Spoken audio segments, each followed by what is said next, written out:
Vanderbilt is ranked 36 out of 360 teams in tempo, and head coach Byington knew that going into this game, the team was going to try to slow them down. Well, I talked to Xavier Jordan going into the half, and he says he was not pleased with the tempo. Crazy to think about, but after tonight's game against Indiana State, there is only one more non-conference game left, and I'm sure that's wild to think about for you guys. Patrick Mahomes, he's lights out again, unfortunately, at the wrong time. He has over 250 yards in 3 straight games, one of the tightest World Series we have ever seen. And they almost literally traded punches in a bench-clearing brawl, but let's take a look how it happened. Bottom 3, Ohtani serves up a hanging breaking ball. Well, Brian, the Raiders now fall to 3-7 after their loss to the Dallas Cowboys, and the run game was something we talked about all week, but it was absolutely shut down. They had just 27 yards rushing. They also had 3 trips to the red zone, but only came away with 1 touchdown. We are dropping the puck here at day 1 of Golden Knights training camp, and it's not just about shaking off the rust, it's also about building chemistry and building it quickly, especially with newly acquired star Mitch Marner. They got the message from head coach Bruce Cassidy before the game, who said they need to set the tone early. And Geno Smith missed practice yet again with a shoulder and back injury. But head coach Pete Carroll, he did make it very clear that if Smith does come back, he is going to be the starting quarterback. The UNLV Rebels took on Utah State today, and there was a lot of implications going into this game, because really the winner of this game is in the talk for the championship for the Mountain West. Both teams came in sitting at 3-2. You can still see people exiting the track slowly behind me. We did just see thousands of people screaming, "Thank you, Las Vegas," because I think there's one thing for certain. Vegas doesn't know just how to put on a sporting event, but they know how to put on a show. Andrew, you just missed the real MVP of it all. Buckets just walked down the red carpet, but it is getting more and more packed in here, and I had to take a peek at Asia's social media before they take the red carpet, and she posted her own Infinity Gauntlet. Vegas Aces are looking for a sweep tomorrow in Game 4 of the WNBA Finals. The Aces and Mercury have been the most watched WNBA Finals series since 2000. We got to talk about these Raiders tight ends before heading into tomorrow's game. This is the deepest and most reliable position group. Extra 14 seasons in the MLB, retired a few years ago. How much are you enjoying this new chapter of life? I'm actually busier than when I played. I know coaches have to face friends, mentors, in this case, son of a mentor. And I know it doesn't matter once the game starts, but when does it matter that you're playing someone that you care about? People look at you, they think, oh my goodness, like NFL coach, he has it all. But what do they not see? The frantic mother. Candace, I loved what you said when you introduced Mark Byington as head coach.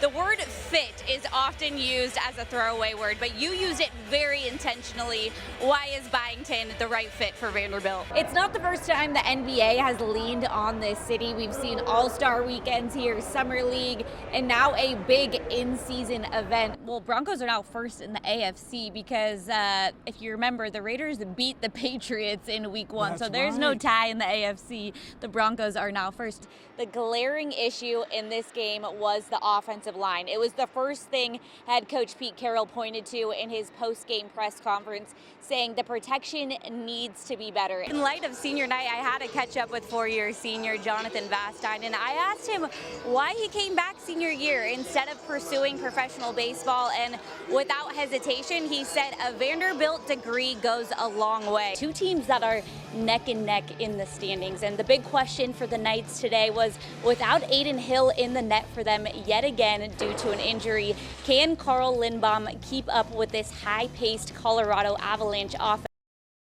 Well, all eyes were on the World Series tonight for Game 7 as the Blue Jays and the Dodgers continue to trade punches in one of the tightest World Series we have ever seen. And they almost literally traded punches in a bench-clearing brawl, but let's take a look how it happened. Bottom 3, Ohtani serves up a hanging breaking ball on a silver platter, and Bo Bichette takes advantage with a 3-run homer, giving the Blue Jays a 3-0 lead early. Top of the 4th, Mookie Betts scores on a sac fly to center field after an insane catch by Blue Jays' Dalton Varho. followed by another insane catch by Vladimir Guerrero Jr. Check this out. This limits the damage to only 1 run. Top of the 8th here, Muncy doing what Max Muncy does. Hits a hanging splitter to the moon to cut the Toronto lead down to 1. Fast forward to the top of the 9th, down 1 run with 2 outs to go, and the game on the line. Miguel Rojas hits a homer for the first time in over a month to help save the Dodger season. We're going to fast forward next to the bottom of the 9th. He helped save the season again with an incredible throw to home. And things got even crazier the very next play. Another season-saving catch by Andy Pages.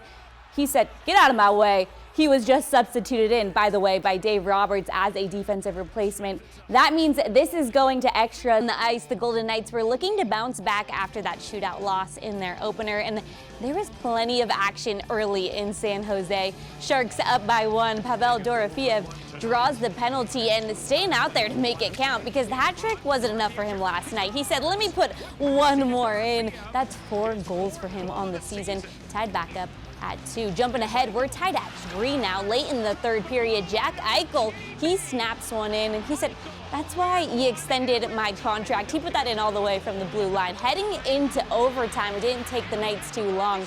Riley Smith, he buries one in the net, and the Golden Knights are going to win their first game of the season 4-3. It's like the Raiders finally put a full game together, forcing 4 straight 3-and-outs. Their best defensive start since 2016, but once again, the offense couldn't cash in. The Raiders defense came out firing. Denver didn't record a single first down on its first 4 drives, something Las Vegas hadn't done since 2016. On the Raiders' second drive, Ashton Genty found the end zone from 4 yards out, his 6th carry already on the day, giving Las Vegas the 7-0 lead early. Facing 3rd and 2, the Raiders went conservative, interesting, calling a QB sneak. That came up short, and costly penalty after pushed them back to 4th and 12, forcing another punt. And, well, here we go. The Broncos finally broke through. Bo Nix linking up with his former Oregon teammate Troy Franklin to tie things up at 7. Right guard Jackson Powers Johnson was taken out of the game, who was a huge part of this O-line. Sacks, missed catches, a lot of missed opportunities heading into the half, even after punter A.J. Cole pinned Denver inside its own 1-yard line twice.